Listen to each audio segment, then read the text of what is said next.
Ryan's office revenge. Standing there in that glass conference room, watching Derek Walsh slide a severance envelope across the mahogany table like it was some kind of consolation prize. I had exactly 8 minutes to teach him the most expensive lesson of his corporate career. "Congratulations, Wesley," he said with that McKinsey consultant smirk. "Your position has been eliminated. Effective immediately. I'm Wesley Hoffman, by the way, 53 years old. Spent the last 18 years building the backbone of what became Pinnacle Systems. But let me tell you how this whole mess started."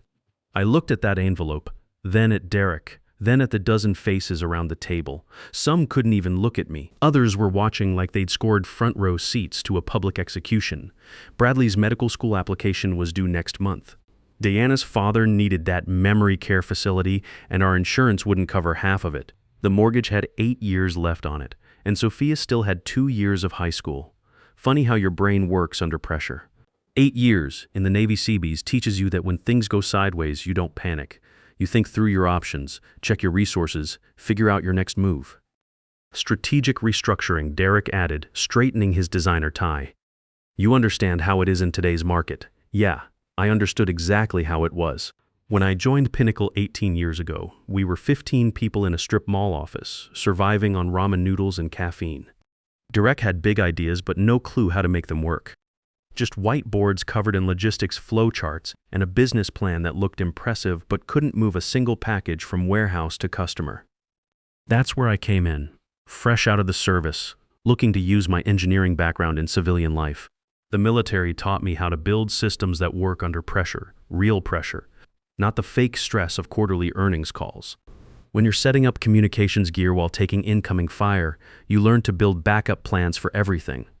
Logiflow was my baby from the ground up.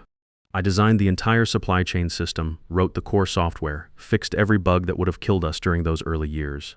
For over a decade, Derek praised me in board meetings. "Wesley's the backbone of our technical operations," he'd say.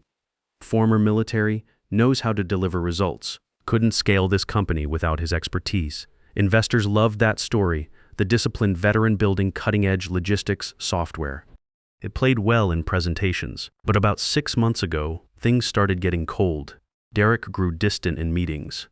My access to company financials quietly disappeared. Conversations stopped whenever I walked into a room. The classic expensive employee playbook. I'd seen it at defense contractors, where some of my Navy buddies worked. The writing was on the wall when I found the draft contract last week. Jeremy Parks, 24 years old, fresh out of college. His proposed salary was $48,000. Mine was $155,000. The job description was a copy-paste of my responsibilities, just with different words. That's when I realized Derek wasn't just replacing me. He was trying to erase me completely. My name was getting stripped from patent applications, press releases, internal documents. 18 years of building this company from 15 employees to 400, and they wanted to pretend I'd never existed. But here's what Derek didn't understand about military training. You always prepare for the worst, always have backups, always have a way out. See, Logiflow wasn't just supply chain software. It was a network I'd built to be both rock solid and very sensitive to unauthorized access. 6 months ago, when I started seeing the warning signs, I put something in place. Not malicious. That's not how we operated in the service, but protective, a safety switch. If certain access rights got cut off, mine specifically, the system would assume someone was trying to take over and would shut everything down until proper authorization could be restored. I stood up slowly, unclipped my security badge, and set it down on that polished table. Around me, I could hear people's breathing change. Tension rising, game on. "Derek," I said, letting the silence hang for a beat. "I suggest you pull up the Logiflow monitoring screen. You're going to want to see the countdown that just started." The room went dead quiet. "Excuse me?" Derek blinked. I smiled. Not the friendly kind. The kind you give when you know exactly how the next 8 minutes are going to play out. Check your system status. Clock's ticking. Someone opened their laptop. Someone else ran for the door. Rebecca Martinez, our operations director and former Air Force logistics officer, went wide-eyed. She knew that look. She'd seen it before when critical systems were about to go down. That's when the panic started. Derek's fake confidence melted like ice in the desert. He jumped up so fast his chair rolled backward into the wall. "What did you do?" I didn't answer. Just straightened my jacket, picked up the cardboard box they'd thoughtfully provided for my personal effects, and headed for the door. Inside were a few family photos, my Navy coffee mug, and a small American flag Bradley had given me for Father's Day when he was 10. As I reached the doorway, I glanced back. Carl Stevens, our CTO, was typing like his life depended on it. Two engineers were sprinting toward the server room. Derek was hitting his phone, probably calling someone who might know how to fix this mess. 7 minutes now, I said quietly, then stepped into the hallway. The elevator arrived just as my phone started buzzing. 5 missed calls already, all from numbers I didn't recognize. I stepped in, hit the parking garage button, and watched the countdown on my phone. 4 minutes, 32 seconds remaining. Right on schedule, Logiflow went dark. Not just the internal systems, not just the development servers, the entire production network shut down, global client connections severed, shipment tracking offline, warehouse integrations dead.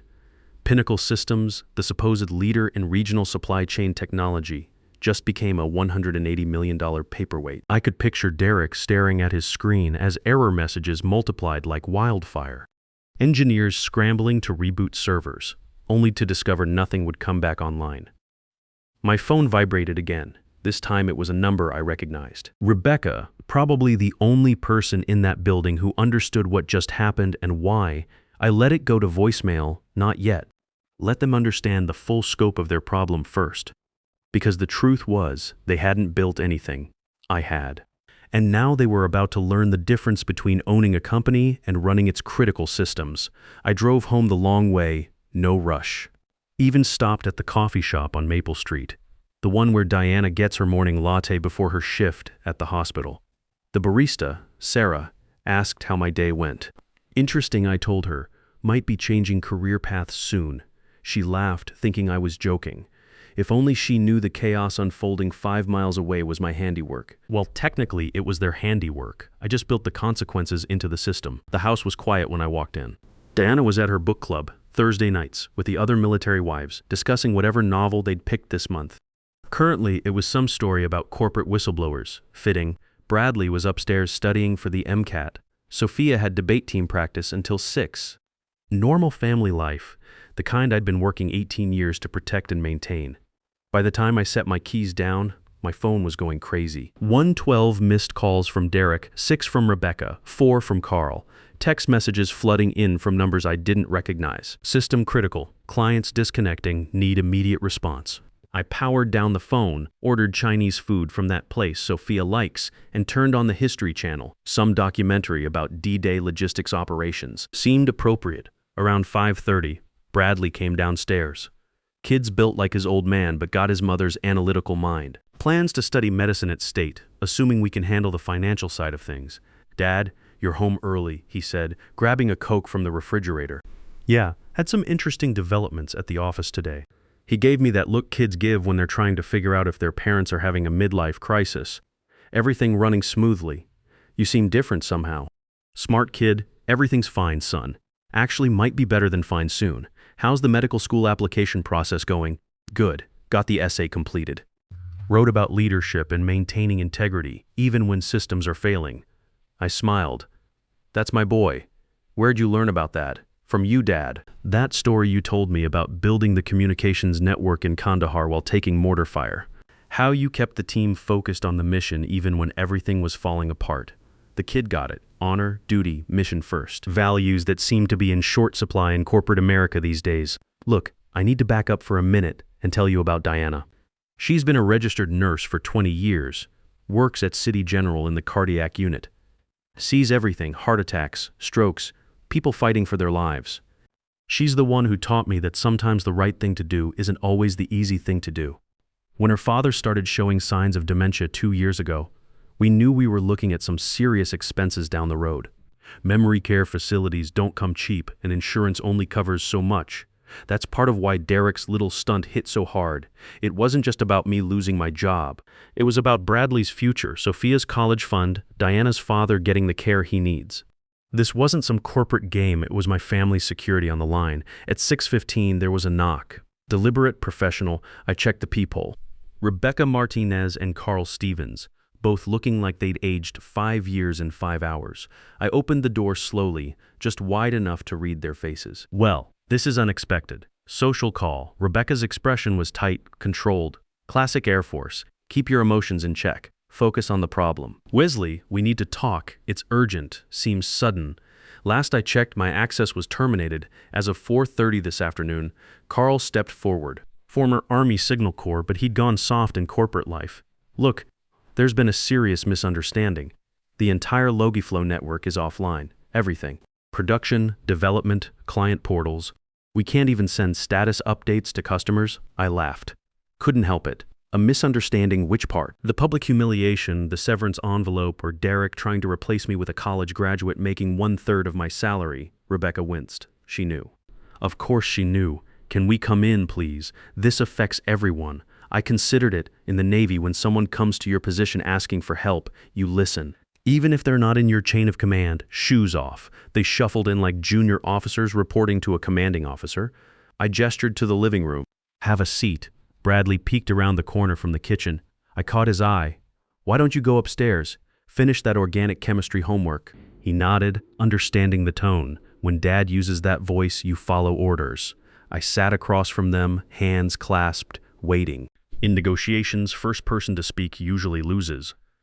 Another thing the military teaches you. Carl cracked first. Look, the system, Logiflow, it's completely offline. Everything. Production, development, client portals. We can't even access basic diagnostic tools. Complete system failure, I said, finishing for him. Full network shutdown. Every client connection severed, stock price probably tanking, media starting to circle like vultures. Rebecca leaned forward. Wesley, I ran the numbers. We're looking at breach of service agreements with 80% of our clients. Legal is saying 18 lawsuits minimum by morning. The board's in emergency session. Sounds like a serious problem, I said. Carl rubbed his neck, nervous habit from his Army days. This could kill the company, destroy everything we've built. Hundreds of jobs, everything we've built. I tilted my head. Interesting choice of words. Carl. Remind me who designed the core Logiflow infrastructure. He swallowed hard. You did. And who designed the integration protocols that handle 85% of our client traffic? You.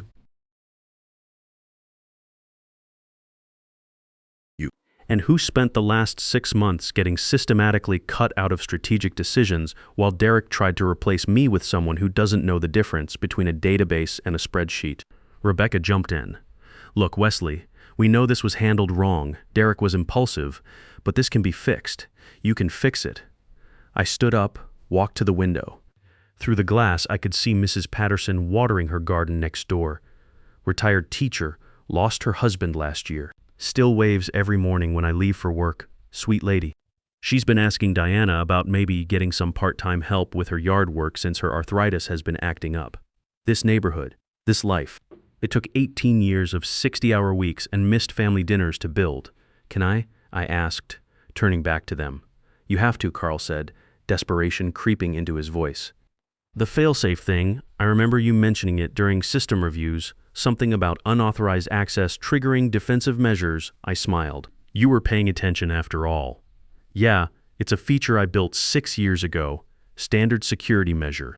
When my credentials got cut off, the system assumed someone was trying to take over and protected itself. Rebecca's military training kicked in. She was putting the pieces together. So you still have access? Of course I do. I built the back door the same year I put in the failsafe. Figured if someone ever tried to lock me out of my own system, I might need a way back in. I walked to my laptop, opened it, typed a few commands. The Logiflow dashboard loaded. All red alerts, critical failures, system integrity compromised. Carl leaned forward, eyes wide. The whole network's down. Client data is secure, but nobody can access it. It's like the system is sleeping. That's exactly what it's doing, I said, turning the screen toward them. Protecting itself until proper authority can be restored. Rebecca met my eyes. And what constitutes proper authority? I closed the laptop. That depends. I walked back to the window. Through the reflection, I could see them both waiting. Two decent people caught in the middle of Derek's corporate stupidity. Rebecca had served her country with honor before joining Pinnacle. Carl had done his time in Signal Corps, understood what it meant to keep critical systems running. But they'd also sat in that conference room and watched Derek humiliate me. Nobody spoke up. Nobody questioned the decision. Depends on what? Rebecca pressed. On whether this company is ready to acknowledge what it almost threw away, and whether it's willing to pay the price to get it back. Carl blinked. You're talking about terms. I'm talking about respect, I said. Something that seems to be running short around here lately. Rebecca pulled out her phone. Derek needs to hear this. I shook my head. No, Derek needs to come here. He wants his system back. He can ask for it properly, on my turf, my terms. Carl started to object. He's not going to. He will, I interrupted. Because right about now, his phone's ringing off the hook with very angry investors, asking very pointed questions about why their $180 million investment just went dark. Rebecca was already dialing through the phone. I could hear it ringing and ringing. When Derek finally picked up, his voice was strained, desperate. Even from across the room, I could hear the panic. Rebecca, thank God. Is he there? Can he fix it? Rebecca looked at me. I nodded. He's here, she said. But Derek, you need to come over now and bring your checkbook. While we waited, I told them a bit more about the situation. See, Diana's father wasn't just dealing with regular old age stuff. Full-blown Alzheimer's, diagnosed 18 months ago. Started with little things, forgetting names, misplacing keys. Now he's at the stage where he needs constant supervision. Diana's been driving herself crazy trying to manage his care while working full-time at the hospital. The memory care facility we found, Sunset Manor, costs $6,800 a month. Our insurance covers maybe half of that. Deanna's been picking up extra shifts, working doubles when she can, but it's wearing her down. I've seen what stress does to families dealing with this disease. Half the marriages don't survive it. That's why Derek's little cost-cutting exercise hit me so hard. This wasn't just about corporate politics or hurt feelings. This was about my family's ability to take care of the people we love. Bradley came back downstairs around 6:45. Kids got good instincts, probably sensed the tension in the house. Everything okay, Dad? Just working through some business issues, son. Nothing you need to worry about. He grabbed an apple from the kitchen, then paused at the bottom of the stairs. You know, when I was writing that medical school essay about integrity, I kept thinking about something you told me once. About how in the Navy you never leave anyone behind, even when it's hard, even when it costs you something. Smart kid. He understood what this was really about. That's right, Bradley. Sometimes doing the right thing means taking a stand, even when people don't expect it from you. He nodded and headed back upstairs. That boy is going to make a fine doctor someday. He's got his mother's compassion and hopefully some of his old man's backbone. 20 minutes later, the sound of screeching tires echoed from my driveway. Through the window, I watched Derek's black BMW take the turn too fast, nearly clipping Mrs. Patterson's mailbox. The man was coming apart at the seams. Rebecca and Carl had spent the last 15 minutes fielding calls on their phones. The scope of the disaster was becoming clear. Pinnacle's biggest client, Transglobal Shipping, was already threatening to pull their contract. The European division had gone completely offline. Someone from the Wall Street Journal was asking questions. The knock came fast and angry. 3 sharp bangs that rattled the front door. I let it sit. Military discipline. Control the tempo. Control the situation. Another round of knocking. More desperate this time. I opened the door just wide enough to see Derek standing there looking like he'd been dragged through a corporate shredder. His usually perfect hair was disheveled, tie loosened, shirt wrinkled. The confident CEO who'd smirked while firing me 6 hours ago now looked like a man watching his empire crumble in real time. Fix it, he said, trying to push past me. Fix it now. I didn't move, just stood there blocking the doorway. Evening, Derek. Rough day at the office. His face went red. Don't play games with me, Wesley. Turn the system back on. You seem upset, I said, stepping aside slowly. Come on in. Let's talk about it. He stormed into my living room like he owned the place. Rebecca and Carl stood up from the couch, uncomfortable. They knew what was coming. Derek spun toward me, eyes wild. This is sabotage, criminal destruction of property. I'll have the FBI here within the hour. Careful, I said, voice calm and measured. You're about to make accusations you can't take back, in front of witnesses. He stopped, jaw clenched, breathing heavy, but behind all that bluster, I could see it. Real fear, the kind that comes when you realize you're in over your head. Derek, I said, walking to my laptop. Let me show you something. I opened the Logiflow dashboard and turned it toward him.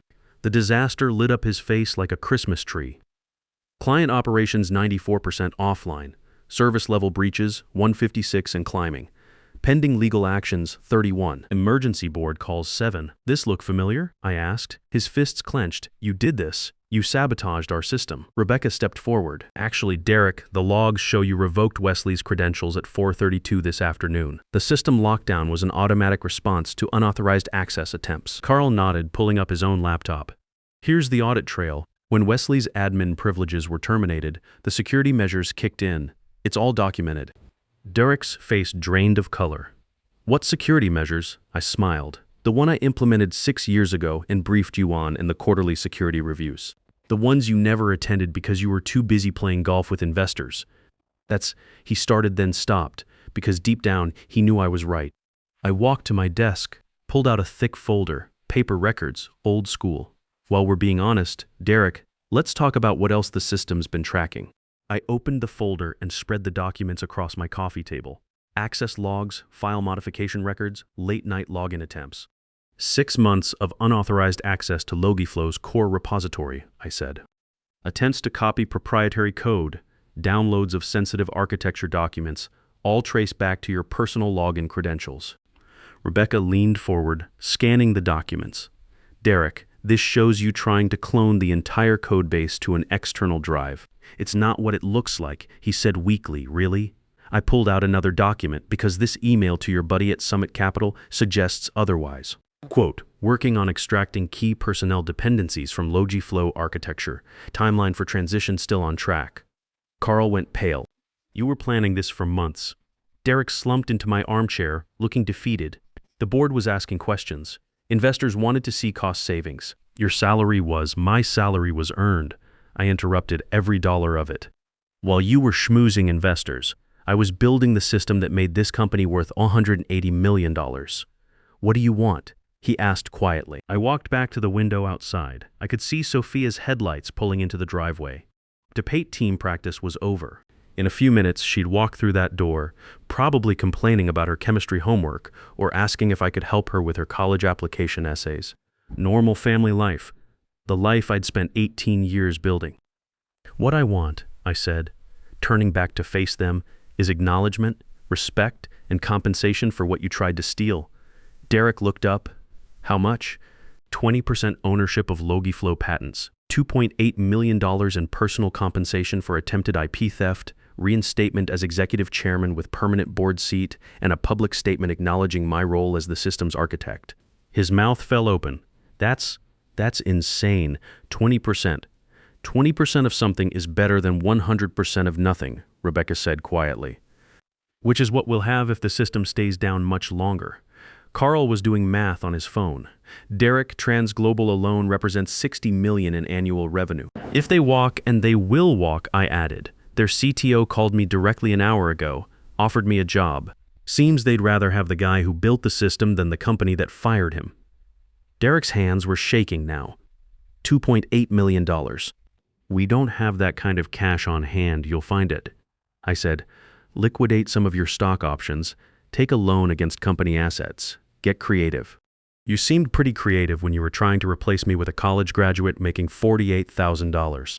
Sophia walked through the front door, backpack slung over her shoulder. Dad, I'm home. Oh, sorry, didn't know you had company. Just finishing up some business, sweetheart. How was practice? Good. Coach says I might make it to state finals this year. We're debating corporate ethics and fiduciary responsibility. She looked around at the tense faces. Is everything okay?